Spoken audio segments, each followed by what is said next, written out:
What's your favorite scary movie? Eu já assisti ao novo terror O Homem do Saco.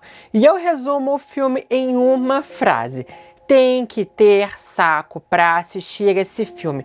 Chato demais, extremamente arrastado, onde nada acontece, personagens burros com decisões estúpidas, muitos clichês, um vilão que tinha um potencial, mas que foi desperdiçado, muito grama e pouco terror. Uma pequena bomba este filme. E se vocês ainda não me conhecem, prazer, meu nome é Brenda Bicalho e sejam bem-vindos ao canal de terror Quarta Parede, onde eu faço críticas de filmes, coberturas, notícias de lançamentos, trago curiosidades, batalhas, rankings, teorias, tier lists, quadros e séries autorais sobre o mundo do terror. Se vocês são fãs de terror e curiosos sobre o gênero, aproveitem, se inscrevam no canal, dê um like nesse vídeo para ajudar o canal a crescer. Então bora para a crítica com spoilers do Homem do Saco. O filme então segue Perry, sua esposa Karina e o filho deles, Jake, que são atormentados pelo Homem do Saco, que sequestra crianças, as quebrando e enfiando numa mala. Sim, porque o Homem do Saco usa mais o que parece uma mala com um zíper do que realmente um saco. Então acho que o filme deveria ser chamado O Homem da Mala. Brincadeiras à parte, galera. O filme foca então no drama dessa família, que eles não só lidam com o Homem da Mala, do saco, mas com problemas financeiros. E eu digo, pra quê? Pra quê? Esse drama familiar é desnecessário nesse filme e muito clichê. Se pelo menos esse drama servisse algo para a narrativa, para aprofundar o terror do filme, mas não é isso que acontece aqui. A família passando por esses problemas financeiros nem é tão importante assim para o filme. E o drama de Perry com seu irmão também é pouco explorado. O filme quer criar camadas para a gente se importar mais com os personagens por conta dos seus dramas pessoais, para que assim, quando começarem os terrores sobrenaturais, nós ficássemos mais com pena deles ainda. Mas como eu disse, esse drama é tão raso, tão desnecessário, que ocupa um tempo de tela que poderia ser usado para coisas mais importantes, como por exemplo a mitologia do próprio Homem do Saco e, claro, o terror melhor construído. E que péssimos pais são esses, Senhor, sabendo que tem alguém tentando entrar na casa com um filho pequeno. Eles continuam na casa, sempre deixando a criança dormindo sozinha. Não adianta ficar olhando só a câmera. Depois eles largam a criança com a tia, mesmo sabendo do Homem do Saco indo atrás do filho. Péssimos pais que não supervisionam essa criança, coitada. Deixa ela tomando banho sozinha, deixa ela no quintal sozinha, com uma floresta imensa do lado da casa, mesmo sabendo dos riscos, largam essa criança. E também tomam atitudes extremamente estúpidas, como deixar a chave da casa debaixo do vaso, com uma pessoa tentando entrar na casa deles.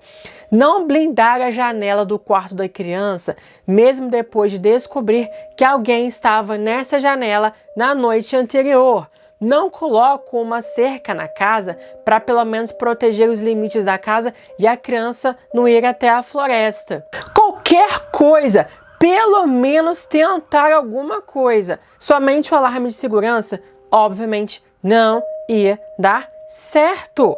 Mas claro que o Homem do Saco ficou muito feliz, sempre abrindo aquele sorrisão dele de tipo, que pais burros e descuidados são esses? Se ele realmente quisesse pegar essa criança, seria um curta-metragem de 5 minutos de duração. E o filme tem muitos personagens completamente desnecessários que nada acrescentam, os policiais que nada fazem, a terapeuta que aparece e conta história e some, a esposa do irmão do Perry, que é quase uma figurante, a tia tá ali só para tentarem criar uma cena de suspense que até foi interessante. Vários personagens vêm e vão a todo momento e às vezes você nem lembra quem eles são e nem lembra os nomes deles. E o filme é extremamente arrastado, pouco suspense, pouco terror, como eu disse para vocês, com esse protagonista, o Perry, andando de um lado para o outro pela casa, gritando pelos cantos, aí vai da escada, aí vai para a cozinha, aí vai para o quintal, aí vai para a garagem, aí vai para não sei aonde, e grita para cá, e grita para lá, pega um beisebol, pega um tronco, pega alguma arma e vai gritando pelos cantos. Então, simplesmente é muito repetitivo, nada acontece. Tá ali somente para encher linguiça, já que o filme não tem uma história consistente para 1h30 de duração. Toda hora também tem um flashback do passado com diálogos extremamente expositivos que acabam arruinando a reviravolta do filme. É muito grama para cá, é muito grama para lá, os personagens sempre têm as mesmas conversas em lugares diferentes e nada fazem. Continuam com suas decisões estúpidas, as mesmas cenas da polícia que nada faz no filme. Então o filme ele vai reciclando as mesmas cenas e ações o filme inteiro. E no final leva a lugar nenhum, não avança em nada na narrativa e não apresenta nenhum tipo de risco. O risco, na minha opinião, nem é o vilão, são os pais que largam essa criança pra lá. E falando no vilão, ele é até interessante, o homem do saco, mas a história dele é tão largada, tão rasa. Eles podiam ter brincado muito mais com o medo infantil do próprio Homem do Saco, daquela lenda urbana, fazer um filme estilo folk horror, talvez, com a paranoia de uma cidade assolada pelo Homem do Saco, com várias crianças desaparecendo, algo estilo It, porque o filme aqui bebe um pouco de It. O vilão se alimenta do medo, sequestra as crianças, e nesse filme, depois de anos, ele volta para pegar o Perry, agora adulto, que foi a criança deixada para trás lá no passado. Porque, galera, eu lembro bastante da minha infância que meus pais me contavam a história do Homem do Saco. Eu tinha muito medo do Homem do Saco, na verdade, e eu lembro também uma cena que aconteceu comigo, que eu estava viajando com os meus pais pela estrada e tinha um homem com um saco na beira da estrada. E eu fiquei tipo, socorro, meu Deus, ele existe mesmo, sabe? E aí quando eu soube que eles iriam fazer um filme do Homem do Saco, eu falei, nossa, que interessante. Se fizerem de uma maneira boa, pode ser um filme bem legal. Mas não é o que acontece aqui, como vocês estão vendo nessa crítica. O filme podia muito brincar com essa questão da paranoia, desse folk horror, mas não, ele foca só na família. É um potencial extremamente desperdiçado. E outro erro também, que por mais que o design do Homem do Saco seja interessante, ele é completamente arruinado quando revela seu rosto de CGI. Fica péssimo. E até mesmo seu saco se mexendo é de CGI barato e falso, e você percebe isso. Uma pena mesmo, porque assim, ele pegando as pessoas e quebrando elas para enfiar dentro do saco foi muito legal. O início do filme é muito bom, porque eu falei, caramba, vai ser interessante este filme. Entrega terror, entrega algo que prendeu minha atenção ali. E se o filme fosse mais como esse início, essa introdução, seria muito melhor. Mas não acontece aqui, né? Além também disso, eu gostei bastante do barulhinho do zíper, da mala dele, sendo usado como um elemento de terror. Foi bem interessante que podiam ter usado mais para quebrar o psicológico do protagonista. Mas temos várias falhas aqui em relação ao Homem do Saco. Por que ele faz aqueles bonecos de madeira?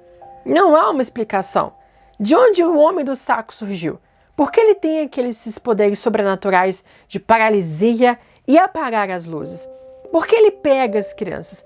Porque ele mora naquela caverna. São muitas pontas soltas que o filme deixa sobre a história. É muito raso, muito superficial. Podiam ter explorado mais em relação ao próprio vilão do filme, que é o título do próprio filme. Então, assim, o próprio vilão é meio que deixado de lado. Mas, assim, as atuações são interessantes, pontos pro Sam Claflin, que carrega o filme nas costas, porém, as atuações podiam ser melhores pela tentativa de um terror psicológico que não entrega. Se pelo menos a direção do filme fosse mais forte e presente, poderia ter tirado mais dos atores. Além, claro, do roteiro que fica difícil de trabalhar. É um roteiro muito raso. A trilha sonora é genérica e sem emoção. Mas, enfim, o filme tenta uma reviravolta no final, bem estilo Jogos Mortais. A edição nessa reviravolta é muito parecida com a franquia Jogos Mortais, que vai voltando para cenas aleatórias, anteriores no filme, para montar esse quebra-cabeça e tudo fazer sentido. Então o filme até tenta ter um pouco de inteligência e tenta se redimir nessa reviravolta, mas, como eu disse, ela é previsível por conta de tudo que aconteceu no filme, com diálogos bem expositivos. Você já vai esperando que isso aconteça. E claro também que o clímax do filme conta com decisões estúpidas. Por um momento você acha que o Perry vai vencer só para ele ser idiota o suficiente para ser derrotado no final. A resolução do filme é muito rápida e o clímax é anticlimático. Demora 50 anos para chegar nesse final, é um filme arrastado demais. E quando chega no final, que é para entregar alguma coisa, ele resolve em 3 segundos, tipo, rapidamente mesmo. Pelo menos o protagonista usou, assim, a mínima inteligência que possuía para resgatar a flauta do filho. Mas mesmo assim, o que impediria o homem do saco de voltar pro filho? Já que o próprio vilão, ele cortou o pedaço do cabelo da criança. Ele pode rastrear a criança. Agora, o filho só tem a mãe para protegê-lo. Mas mesmo com a flauta, que ela podia sumir, o Jake podia perder, ou simplesmente largar para lá enquanto ele vai crescendo. E o Homem do Saco poderia voltar anos depois, como fez com o próprio pai do Jake, da criança do filme. Aí o filme então quis deixar uma abertura para uma sequência, que tomara que não aconteça, mas se acontecer que melhore muito nessa sequência. E coitada da criança, viu? Nem sei se chega até lá não, tá? Na fase adulta. Porque se com 2 pais, o Homem do Saco com certeza iria conseguir fácil se ele fosse alvo principal, imagina com um dos pais só nisso aí. Então assim, boa sorte, Jake, tá? Vou torcer muito por você, Homem do Saco não voltar. Mas acho difícil, tá? Então se prepara pro futuro, porque vai acontecer. Então, por conta de tudo isso que eu falei aqui pra vocês, galera, tem algumas coisas interessantes que o filme traz. Tem um potencial que não é entregue. Então, eu dou pro filme 4 claquetes de 10. Acho que eu tô sendo até um pouco bonzinho. Poderia até merecer um pouco menos do que isso. Mas, enfim, 4 claquetes aqui de 10. Ai, no final, foi um saco assistir esse filme do Homem do Saco. Mas e vocês? Qual nota vocês dariam e o que acharam do filme? Vocês têm alguma experiência em relação ao Homem do Saco? Vocês conheciam essa história? Os pais de vocês contavam essa história amedrontadora do Homem do Saco para vocês quando vocês eram crianças? E aproveitem para se inscreverem no canal, deem um like no vídeo e muito obrigado. Até os próximos vídeos.